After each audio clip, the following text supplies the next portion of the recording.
हमारे विभिन्न ज्ञानवर्धक कार्यक्रम देखने के लिए आप हमें अभी सब्सक्राइब करें, बेल आइकन को प्रेस करें ताकि आप देख सकें हमारा कार्यक्रम सबसे पहले। और अधिक जानकारी के लिए फेसबुक पेज को लाइक करना न भूलें। जय माँ इंद्राक्षी। इंद्राक्षी धाम के ज्योतिष पाठशाला कार्यक्रम में दर्शकों आप सभी का हम हार्दिक स्वागत करते हैं। आज के दिन जिन जातकों का जन्मदिवस है, मैरिज एनिवर्सरी है, उन सभी को हमारी तरफ से बहुत बहुत शुभकामनाएं। आज हम बात करेंगे विंशोत्तरी महादशा क्या होती है। इस चैप्टर को आप लोग समझिएगा और ज़रूर सुनिएगा। आज का पंचांग फिलहाल देख लेते हैं।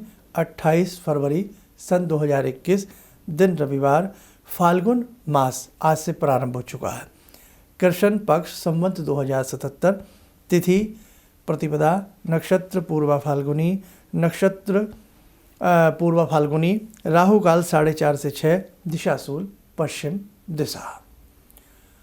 इस कक्षा में हम अपने विद्यार्थियों को बहुत अच्छे से समझाना चाहते हैं ताकि किसी भी तरह की ज्योतिष की छोटी बड़ी बहुत सारी जानकारियां आपको प्राप्त हो सके।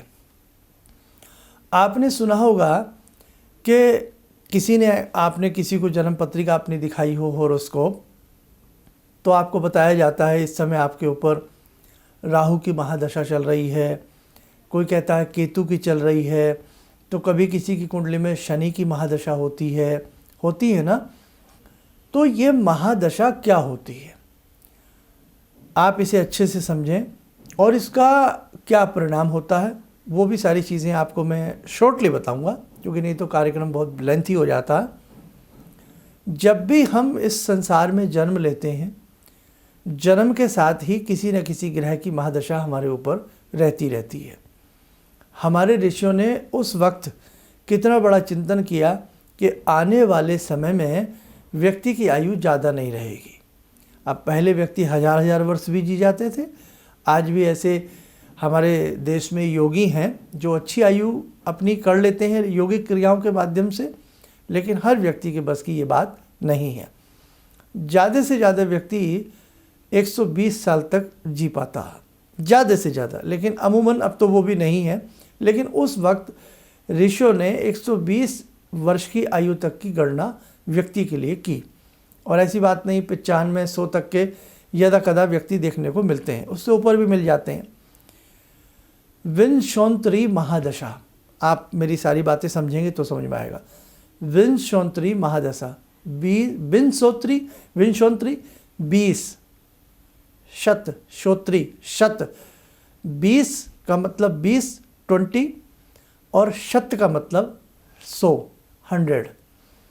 विंशोत्तरी महादशा, फिर समझो 20 और 100 कितने हो गए, 120 की साल की जो एक टाइम पीरियड होता है उसे विंशोत्तरी महादशा कहा जाता है। समझ गए? क्लियर? अब एक व्यक्ति किसके जीवन में कौन सी महादशा आती है, ये तो एक अलग चैप्टर है। ये जो हमारे 9 ग्रह होते हैं, इन 9 ग्रहों में 120 साल को डिवाइड किया गया। किस ग्रह को कितने ईयर मिलते हैं ये जानने वाली बात है। जैसे आपको पता लग जाए कि इस व्यक्ति को राहु की महादशा चल रही है, तो आपको पता होना चाहिए कि राहु की महादशा कितने साल के लिए आती है। इस व्यक्ति को शुक्र की महादशा चल रही है, तो आपको पता होना चाहिए कि शुक्र की महादशा कितने साल की होती है। ठीक है, सबसे बड़ी महादशा शुक्र की होती है, ध्यान रखना।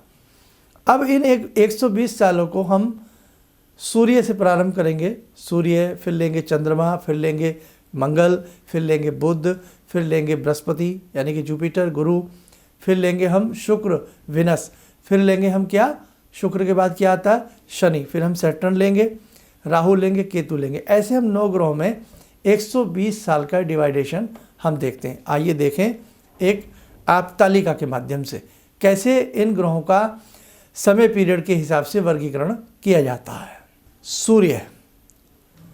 सूर्य जब भी किसी महादशा में किसी के ऊपर आएंगे तो 6 वर्ष के लिए सूर्य की महादशा होती है।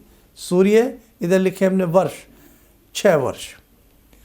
चंद्रमा 10 सालों के लिए, 10 वर्ष, 10 ईयर्स। मंगल 7 ईयर्स। बुध 17 साल। बृहस्पति यानी कि गुरु 16 साल, 16। शुक्र 20 ईयर्स, 20 साल। शनि 19 साल। राहु 18 वर्ष। केतु 7 ईयर्स, 7 साल। अब टोटल देखो, टोटल हमने जोड़ लगाया, नीचे कितना आ रहा है? 120। ओके। अब ये 120 साल की महादशा ऐसे ऐसे ग्रहों में होती है। अब जैसे किसी की कुंडली में जब भी किसी ग्रह की महादशा प्रारंभ होती है, किसी भी कुंडली में जब भी किसी ग्रह की महादशा प्रारंभ होती है, तो उस महादशा में भी ये सारे के सारे ग्रह आपस में क्रॉस होते हैं, आपस में गुजरते हैं। जैसे राहु की महादशा प्रारंभ हुई तो राहु में सूर्य भी आएगा, राहु में शनि भी आएगा, राहु में बुध भी आएगा। यानी कि राहु की महादशा कितने साल की होती है? अब मालूम हो गया? तपाक से बताओगे 18 साल की। आराम से इस वीडियो को देख लेना और लिख लेना। अब इन 18 वर्षों में दशा तो महादशा तो राहु की रहेगी, लेकिन उस राहु की महादशा में भी अंदर ग्रहों की अंतर्दशा होती है। उसे क्या कहते हैं? जो ग्रहों की अंतर्दशा आती है उसे कहते हैं अंतर्दशा। अंतर्दशा के अंदर भी दशा होती है। गणित बहुत बड़ा है ज्योतिष का। उस दशा के अंतर उसे क्या कहते हैं? प्रत्यंतर दशा। अभी वो भूल जाइए आप। अभी मोटा मोटा आज हमने इतना ही पढ़ा है कि जब भी किसी ग्रह की महादशा प्रारंभ होती है तो किस ग्रह की कितने समय के लिए होती है। समझ गए? तो अब एक चीज़ इसमें ध्यान रखना, जब भी जिस ग्रह की महादशा प्रारंभ होगी तो सबसे पहले जिस ग्रह की महादशा प्रारंभ होती है उसी ग्रह की अंतर्दशा प्रारंभ होती है। जैसे कल से आपके बच्चे को या किसी को शुक्र की महादशा प्रारंभ हो रही है तो पहले शुक्र में शुक्र की ही अंतर्दशा आती है, फिर अन्य दशाएं उसमें अंतर्दशाएं चलती हैं। ठीक है। अब जैसे ऑनियन होता है, प्याज होता है, प्याज के अंदर परत, फिर उसके अंदर परत, फिर उसके अंदर परत। ऐसे ही जो कहते हैं ना एस्ट्रोलॉजी मैथ्स नहीं है, गणित नहीं है, वो गलत बोलते हैं। ज्योतिष पूरा एक गणित है। अब देखो ना कितना बड़ा गणित आ गया कि एक व्यक्ति को पहले महादशा देखो कौन सी हुई है। अब ये पता कैसे लगेगा कि कौन सी महादशा इस व्यक्ति के ऊपर आएगी? ये पता कैसे लगेगा? ये फिर आगे की चैप्टर में आपको सिखाएंगे। अभी तो हम आपको वो मोटी मोटी बातें बता रहे हैं जो कोई आपके कान ना काट सके, कोई आपको बेवकूफ़ ना बना सके, आपको तुरंत बहुत सारी चीज़ें समझ में आ जाए। अब जब हम किसी की कुंडली पढ़ते हैं तो हमने देखा कि इस व्यक्ति के राहु जन्म से बहुत ख़राब है, अच्छे नहीं है, और राहु गोचर गति में भी इसके लिए शुभ नहीं है, और इत्तफाकन उस व्यक्ति को महादशा प्रारंभ हो जाती है राहु की। राहु कितने साल है? 18 साल है। तो कुंडली में पहले ही राहु खराब है और ऊपर से राहु की दशा आ गई तो वो समय पीरियड उसके लिए खराब जाएगा। और जब कोई महादशा प्रारंभ होती है तो उसमें अंतर्दशा भी उसी ग्रह की प्रारंभ होती है, तो राहु में राहु आ गए, पिस जाएगा वो व्यक्ति। इसीलिए कुंडली जब हम लोग देखते हैं पहले से उसके लिए समाधान बता देते हैं। ये होता है गणित। समझ गए आप? तो ये सब चीज़ें अच्छे से नोट करके रखना, घबराने की आवश्यकता नहीं है। ज्योतिष विद्या प्रकाश का कार्य करती है, लोगों को दिशा देती है, नई दशा देती है, और उस व्यक्ति के जीवन में जो अमन चैन उसका छिन रहा होता है ना, उसको सुखद बनाती है। लेकिन आपको अच्छे से गणित आना चाहिए, गणित लगाना आना चाहिए। और वैसे तो खैर 120 साल तो कहाँ कोई व्यक्ति जी पाता है, लेकिन फिर भी ईश्वर की इच्छा है।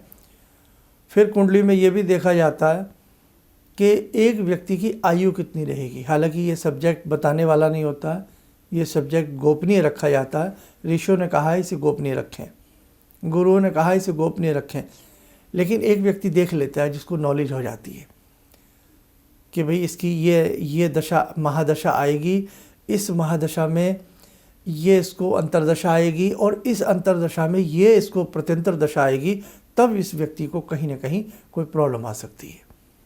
इस व्यक्ति को हम लोग तभी तो कहते हैं आपको गणित लगा करके कि आपका अभी 1 साल खराब है, अभी आपके 6 महीने खराब हैं, 1.5 साल बाद आपके यहाँ ये काम होगा। अब जैसे किसी का मंगल अच्छा है और मंगल की महादशा आ जाए तो मंगल की महादशा में अंतर्दशा किसकी आएगी? मंगल की आएगी। उस स्थिति में उसका मकान बन जाएगा, उस स्थिति में उसके घर में संतान हो जाएगी। आया समझ में गणित? आ रहा है ना? कैसे कह सकते हैं कि ये फेक विद्या है, ये अंधविश्वासी विद्या है? साहब बंदर क्या जाने अदरक का स्वाद, नाच ना जाने आंगन टेढ़ा। जब आपको अच्छे से, मेरे बच्चों, गणित आएगा, अच्छे से आपको सब कुछ आएगा, बस मैं तो यही कहता हूँ आप अच्छे से शिष्य बन के रहना, हमारे नाम को अच्छा बनाना। वो ये मत कहना कि भाई किस गुरुजी के आप स्टूडेंट हैं, आपने कुछ नहीं सीखा, आप तो सिर्फ हमारी जेब काट रहे हैं, आप तो हमें कुछ नहीं सिखा पा रहे हैं, है ना? अच्छे से सीखना। आप जितने मन से और जितने दिल के दर्द के साथ मैं आपको सिखाना चाहता हूँ, आपको वैसे सीखना है अगर हमारा स्टूडेंट बनना है। नहीं तो ज्योतिष विद्या उल्टी मार भी करती है। जी हाँ, बताऊँगा कभी बहुत सारी बातें आपको। ये इतनी ऋषियों की विद्या है, ये इतनी आसान विद्या नहीं है कि कोई भी लल्लू पंजू आ जाए और 2 मालाएं गले में डाल ले और 3-4 तरह के तिलक लगा ले और बैठ जाए हूँ हाँ करने। इतनी आसान विद्या नहीं है, ये पूरा गणित है इसके अंदर साहब। खैर, बस आज के लिए इतना ही समझता हूँ। इस विंशोत्तरी महादशा का पूरा चार्ट अपने पास बना लेना और कॉपी में सारी बातें नोट करते जाना।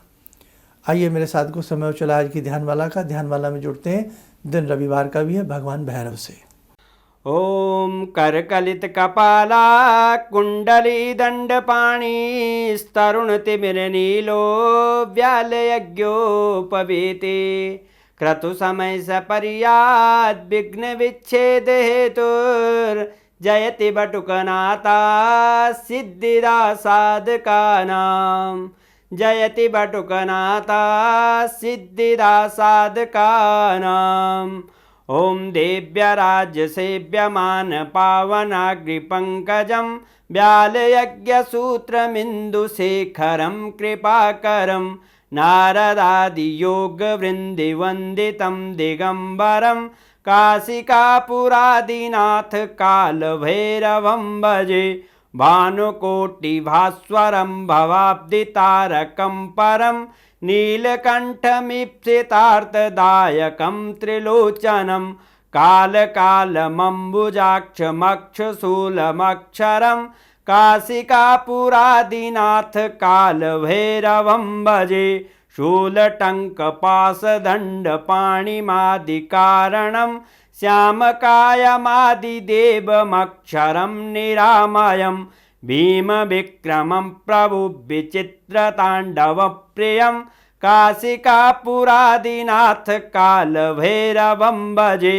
भुक्तिमुक्तिदायकं प्रशस्तचारुविग्रहं भक्तवत्सलं समस्तलोकविग्रहं भूतसङ्गनायकं विशालकीर्तिदायकं काशीवासलोकपुण्यपापशोधकं विभुं नीतिमार्गकोविदं पुरातनं जगत्पतिं काशिकापुरादिनाथ कालभैरवं भजे काशिकापुरादिनाथ कालभैरवं भजे।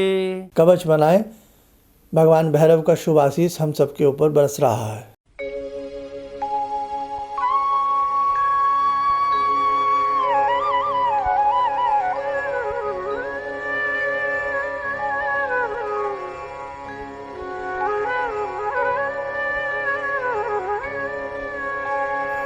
ओम बोलते हुए नेत्र खोलें, सामान्य हो जाए। देखो, बहुत सारे साधकों की जन्म पत्रिकाएं हमारे संस्थान में वैदिक रूप में बनने के लिए आई हुई हैं। शीघ्र से शीघ्र हम आपको भेजने का प्रयास कर रहे हैं। और जो दीक्षा लेना चाहते हैं, गुरु दीक्षा लेना चाहते हैं, संस्थान से जुड़ना चाहते हैं, उनके लिफाफे भी निरंतर हमारे पास पहुंच रहे हैं।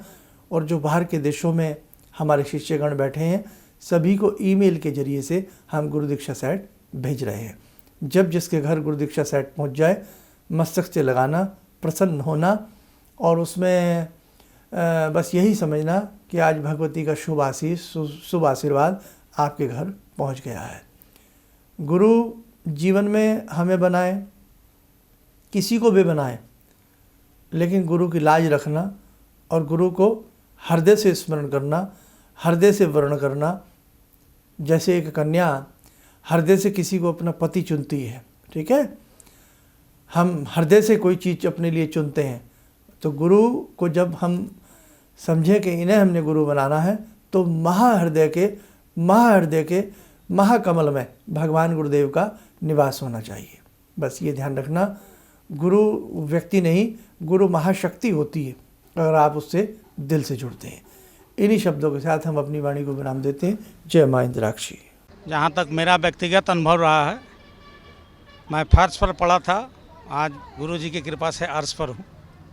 गुरुजी ने एक मंत्र जब पहली बार मिला था, तो मैं ऐसी परिस्थिति में गिरा हुआ था कि मेरे को ये लगता था कि मैं जिधर भी जाऊँ मेरे तरफ एक तरफ कुआं एक तरफ खाई वाली स्थिति मेरे साथ थी।